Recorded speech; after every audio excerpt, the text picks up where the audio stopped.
today's video is on my experience with toxic positivity as a Christian. I was wondering if I should call it that, my experience with toxic positivity as a Christian, or 3 reasons why I think toxic positivity occurs. Either way, I'm going to touch on both. Now, toxic is such a buzzword nowadays, and the thing is, when certain words or phrases become a buzzword, it tends to lose the essence or the seriousness or the real meaning sometimes.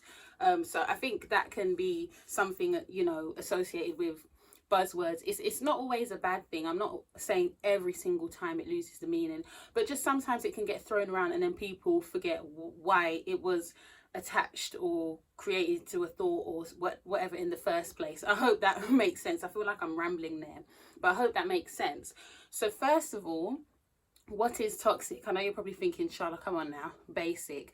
But the Merriam-Webster describes toxic as containing or being poisonous material, especially when capable of causing death or serious debilitation. 2, exhibiting symptoms of infection or toxicosis, extremely harsh, malicious, or harmful, relating to or being an asset that has lost so much value that it cannot be sold on the market. That was a new definition for me anyway. I didn't really consider it as, oh, it's lost value, so it's toxic or whatever. But yeah, so those are some definitions. Now, toxic positivity, I like this definition that I found online. I'll just share that with you. Hold on, let me make this big. Okay, so toxic positivity, according to, I think that says the Psychology Group, yeah, the overgeneralization of a happy, optimistic state that results in the denial, minimization, and invalidation of the authentic human experience. So as you can see there, it's just that happy-go-lucky, everything's good, and we're not gonna, well, we'll go into it anyway, but those are the definitions just to get started, right? Now, I remember hearing a pastor say a few times, Christians shouldn't be sad, and while I understand the intention of him saying this over and over again, the thing is, that type of talk or whatever, that mindset can create an atmosphere where people don't feel safe to say, do you know what, I'm feeling sad or I'm feeling depressed. Because I remember when I was a little girl in the church, I attached depression to a lack of faith, because I don't know at what point I adopted that mentality, but I think some other Christians can relate that, if someone's depressed, they can kind of be looked upon as, well, why are you depressed? God is good. Like, look at your life. Look at this. What do you have to be sad about? Give thanks, rejoice, So that was my idea. I was very ignorant. I mean, I'm still ignorant in so many things, but I just assumed that, okay, if someone's really, really sad all the time and depressed, then they must be lacking faith, just, ABC. And then what happens is you get older, you grow, you experience different things in life, and then you recognize, life has so many different unfortunate things that happens, so you understand why someone ends up depressed, and it's not as simple as just saying, oh, well, they're depressed, so they must be like faith. It's not as simple as we may think. Now, I find it interesting as well, speaking of that mindset, I've got my notes here, so if you see me looking down, you know the drill. But I find it really interesting, right? Because I'm speaking specifically to my experience with this as a Christian, right?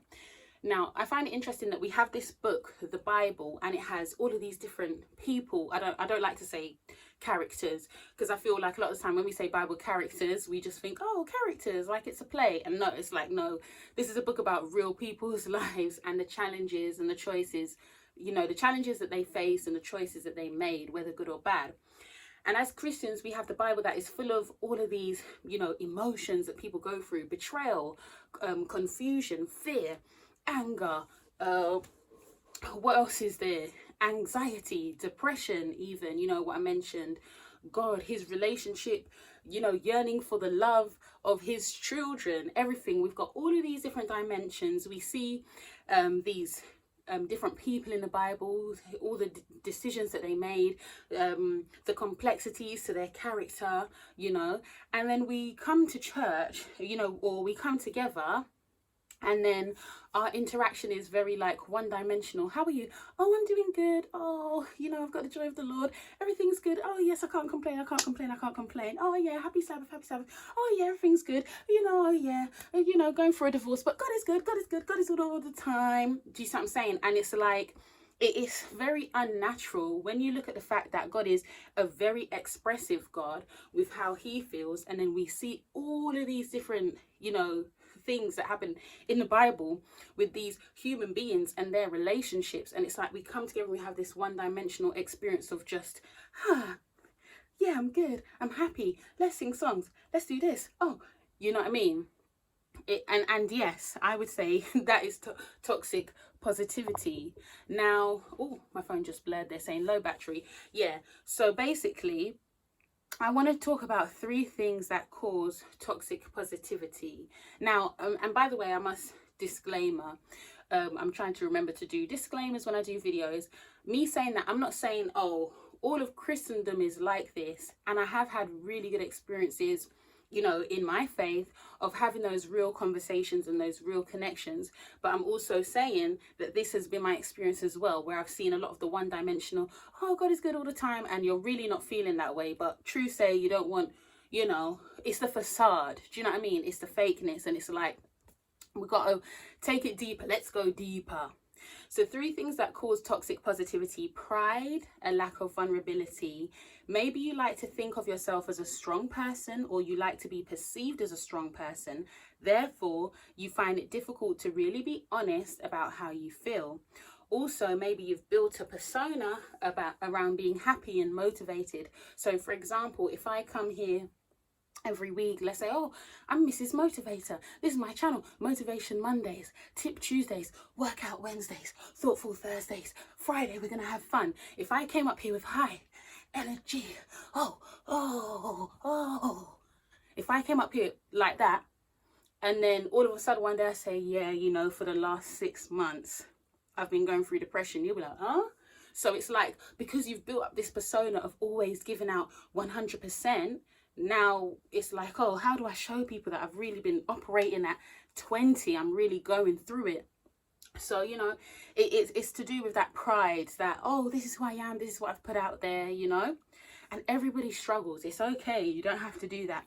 The second thing that I think causes toxic positivity is peer pressure. Everyone around you wants good vibes only, positive energy. Bad energy stay far, So you go along with the status quo instead of sharing your truth. So for example, as I said, if the pastor's in church saying, oh, Christians should never be sad, then where's your place to tell people, oh, I'm actually feeling sad? Because I remember one time a person sharing with me in church that they were really that they were struggling with depression, and they said it like they were really, really ashamed. And I understand, because if that's the atmosphere, then Now, avoidance. The third thing is avoidance. You don't have the emotional energy to really process what is going on, so you would rather keep it pushing and be happy. Now, I'm guilty of this one, because my default, I like to be happy and positive as a person. I prefer to operate in that space. But what I've realized in the last couple years is that it's an avoidance thing that I do. So because I don't really want to, I just want to get to happy. Yeah, I'm feeling sad, but I just want to get to happy. So it's not so much that I want to be fake, but I just want to, I just don't want to be in this place of sadness. But what I've realized, it's healthy to acknowledge how you feel and go through that process. When you know that you're feeling that way, take those feelings to God. Have healthy conversations with your trusted ones, and seek counseling if you need to seek counsel. Now, the Bible verse of encouragement today is Psalm 46, 1-3. God is our refuge and strength, a very present help in trouble. Therefore, we will not fear though the earth be removed, and though the mountains be carried into the midst of the sea, though the waters thereof roar and be troubled, though the mountains shake with the swelling thereof. And Galatians 6, verse 2. Bear ye one another's burdens, and so fulfill the law of Christ. So the Bible tells you, share your burdens with one another. Keep it real. I'm not saying every place you go, sometimes I've been guilty of oversharing, but once you have those trusted friends, take it to God first. Talk to your trusted ones and, share, because everybody has struggles, everybody has problems, and you know, let's be the change that we want to see. I know it's so corny. Oh, it's an overused saying, but I understand it. If I'm saying that, you know what, I'm fed up of this toxic positivity thing, let me be the change. Let me create that change in my circles. Let me create that change by doing this YouTube channel. So I hope you enjoyed this channel. Leave a comment and let me know your experience with toxic positivity, you know, how you're processing, you know, your emotions, or sharing whatever you feel comfortable to share. Remember to like and subscribe and share the video with those who you feel may benefit. All right, bye ladies.